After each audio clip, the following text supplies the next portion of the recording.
Introduce Dr. Liam O'Toole, who's the Chief Executive of Arthritis Research UK, who will be talking to us about supporting people with arthritis using cognitive computing. Liam. Thank you, Nick.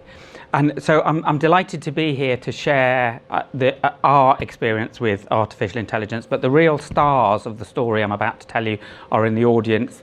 Our Head of Digital, Zoe Camper, our Head of Services, Deirdre Keogh, and I think we've also got some of the team from IBM Watson, Tim, Cameron, and some of the others. And they're also here to help me with the technical questions that I'm sure will come. What I'd like to do is tell you about what the problem is we're trying to fix, why we chose artificial intelligence and cognitive computing to fix it, what the process has been so far, and then I'd like to give you a couple of the challenges that we face, because I think we touched on that this morning. First of all, arthritis. We use arthritis to refer to a range of different conditions that cause pain, swelling, fatigue and isolation in people. There are about 200 different conditions. They affect 10 million people in the UK. The number's growing with the ageing population. It's the major cause of work days lost to the economy. And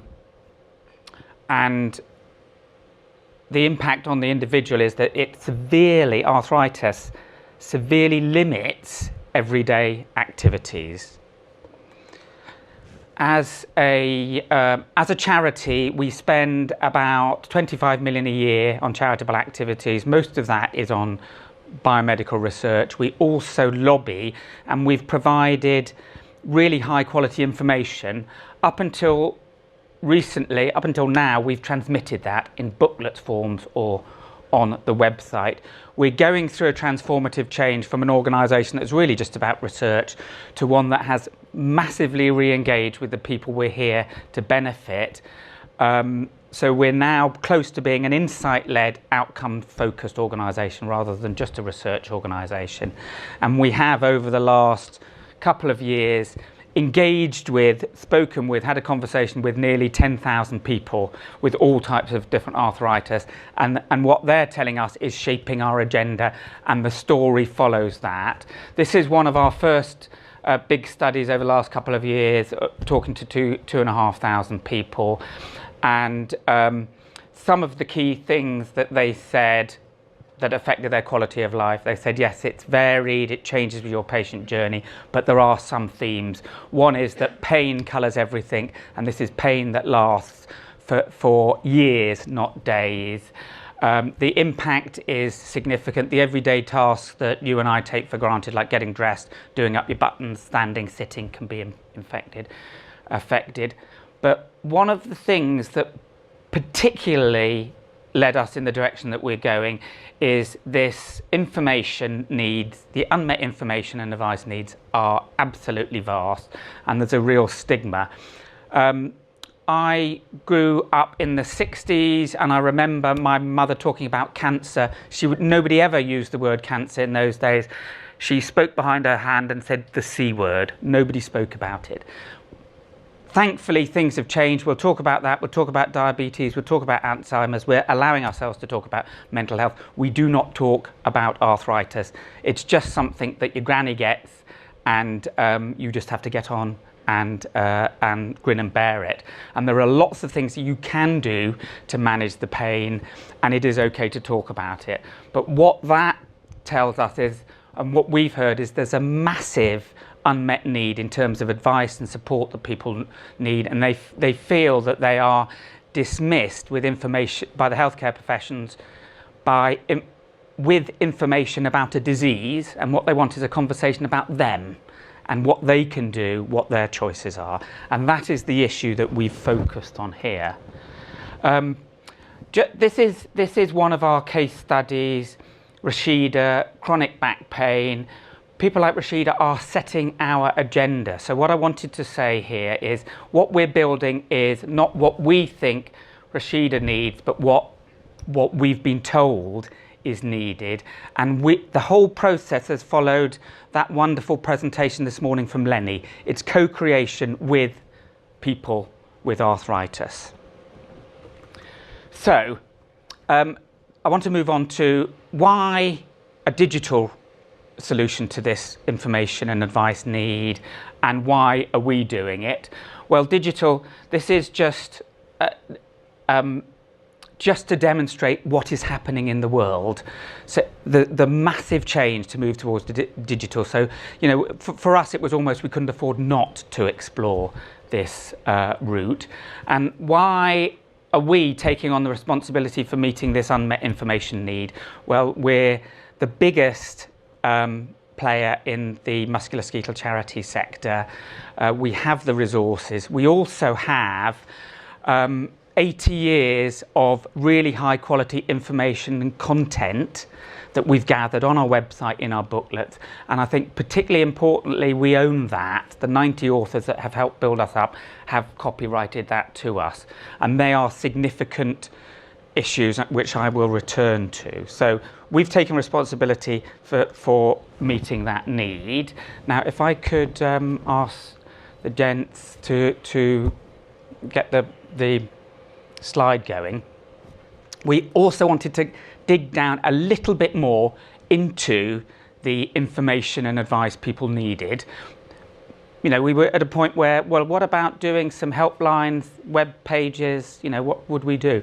So actually really looking at the information need, there are a number of things that sent us towards a digital and an artificial intelligence cognitive approach. First thing is the sheer scale of the questions we're being asked. This is taken from a Google Analytics survey of the questions coming into our website, 7,000 questions. So the sheer number of questions that we're being asked. Also, they're really specific questions. You know, I've just been diagnosed with osteoarthritis of my neck. Can I carry, is it all right if I carry a big heavy shopping bag? It's very specific things that mean a lot to people with arthritis.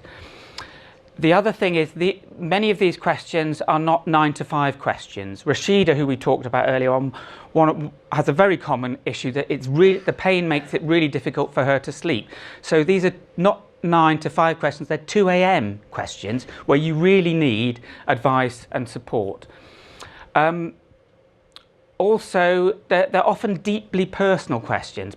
Our case studies say, look, sometimes my pain is so bad I can't even bear to hold my partner's hand. So the impact that has on your sex life, on your ability to dress, all of those deeply personal things. These are not the sort of questions you will be able to share with your GP in an 8-minute consultation. And also there's a continuity, there's a conversation here. This is coming back to the questions rather than just one question, one answer. So that's given us, that took us towards a different approach rather than just simply applying the helplines and the oh, sorry, if I could move on. And we can I just see whether I've missed a slide? Yes.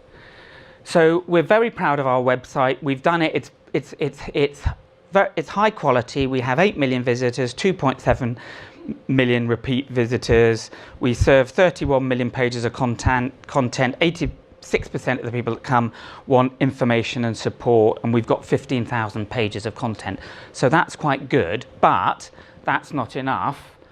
We need to personalize our content so we can give you directly the support you need. We need to make it easy. You know, people tell us that the challenge of having a flare-up in your arthritis and not being able to use a keyboard. What do you say to your boss at work? So just actually getting people to use a keyboard is an issue. We need to make it easy. Information needs to be available when and where it's needed, not where we think it's appropriate to give. And we need to make it a conversation, not a transmission. Also, there's a theme about, because people almost need permission to talk about their arthritis, we have to get our tone of voice right so that we can encourage and empower people. So that took us from normal helplines and information through digital to artificial intelligence and cognitive computing. Now, in this room, we've got people who know more about artificial intelligence and cognitive computing than I ever will, and people who still struggle with their mobile phones. So this slide is my attempt at explaining what's the difference between normal online digital and cognitive computing. And what I've got here is a series of statements. I have arthritis. And then the next bit is a question. I have osteoarthritis. Can I play tennis? Now, any question like that, and in lots of different individuals, everybody in this room will ask that question a different way. There's thousands of different ways of asking that question. Can I play tennis? Is tennis? How about a bit of tennis? And then also there's a follow-on question that's very similar to that, which is, how often can I play tennis? And if you put those into a normal web search, it's going to pick up things like tennis and arthritis and fire a load of information at you. My understanding of what's different about cognitive computing is it can understand human speech patterns and then also understand what it's being asked. It can also set that question into context, into the context of I have arthritis, and it can then link those two to a series of answers that we can give it. The other thing about cognitive computing is it learns. It's just one of the things I've struggled to get my head around is when you normally, as a charity, launch a service, you launch it when it's as good as you can get it. What we're doing here, and the guys tell us when we launch it, it's a baby, and it's the least good, and then it grows as you teach it, and that's quite an interesting concept to get your head around. So cognitive computing, it understands human speech patterns, it can contextualize the question it's being asked, and it learns and links. Okay, so that took us to artificial intelligence, and then we went to see the guys at IBM Watson, and I thought they'd say, yes, we'll take your money, we can fix that. But no, they put us through a test. I was a bit irritated about this. I thought, well, yeah, we want to do this. But a cognitive value assessment, and basically what they were testing us is whether we had clarity over our use, okay?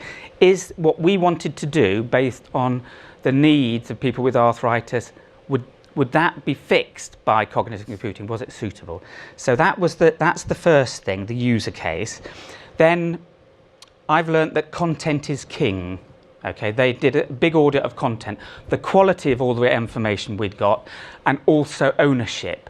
If you're doing something like this that could go quite big, you have to own the content and the data. And we'd had over the years 90 authors, healthcare professionals, help us put together our content. They've all signed the copyright over to us. So the information and the answers we're feeding into the cognitive computer, we have the copyright. And I think that's crucial. And for me, it was unexpected. Once we'd passed that first hurdle, we then began our cognitive journey with IBM Watson and E3. Now, there's a few things, I don't expect you to read this, but there's a couple of things I want to emphasize is we are at a very early stage of this journey, and we don't know how far it's going to take us. And when you come to convincing your trustees to spend quite a lot of money, that's quite a challenge. It could take us really far. So we're at phase one, which is a conversation with a personalised arthritis advisor in cognitive computing. And that's the bit, I'll explain where we are on that we're launching and testing as we speak. Just a conversation. Phase two will be personalised login, so that the chatbot that you start talking to recognises you when you get back in, so you can have a conversation. It learns the questions. It says, how do you get on with what I told you last time? Communication by additional challenge.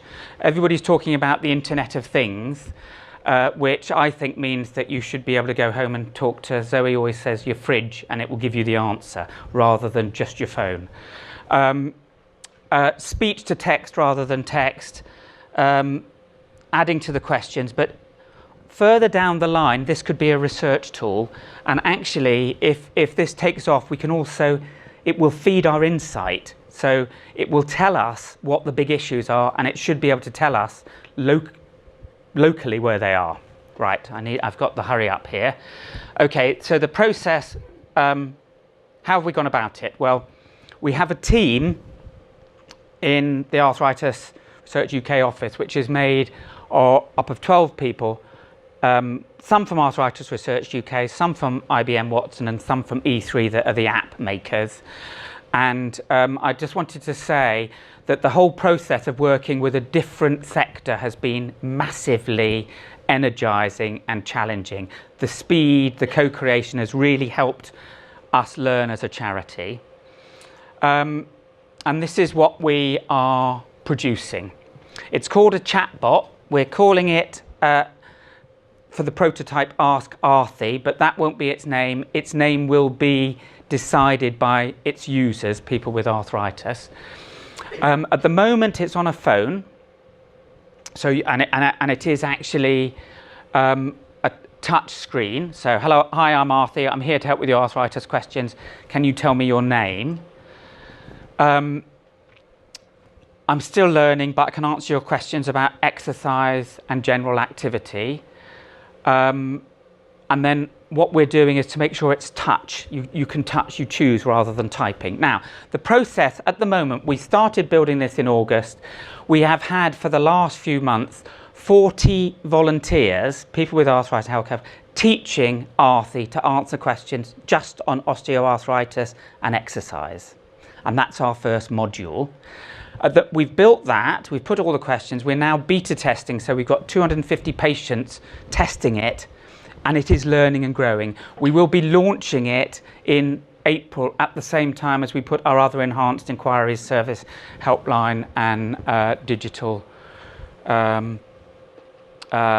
solutions out there. So that's a quick gallop. A few things about the challenge.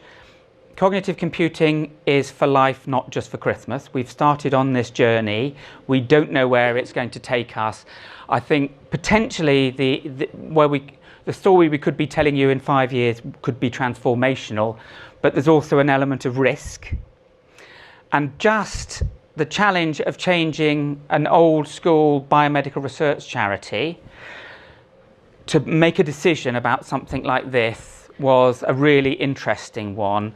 That a lot of this is not cheap. We've spent nearly £1 million on this so far, and we need to add modules to it. Lots of conversations with our wonderful trustees about risk, because it's new, and what they were very supportive. How we got over that was we challenged them and said, well, actually, there's a risk. There is a risk of doing this, but also in the world that we're moving into, there's a real risk of not doing it. Can we afford not to do it? And I think that was really helpful. But also, I think what really helped us was my challenge to the trustees to say that actually, do you know what? £1 million, we sign off £1 million programme grants on basic science on a monthly basis, and the risk that they actually won't come back with anything is enormous. So I think for medical research charities, there is a real challenge to ourselves about making sure we don't get stymied by the risk of the new compared with the risks that we're already taking. Sorry if I've gone over. Thank you very much, Liam.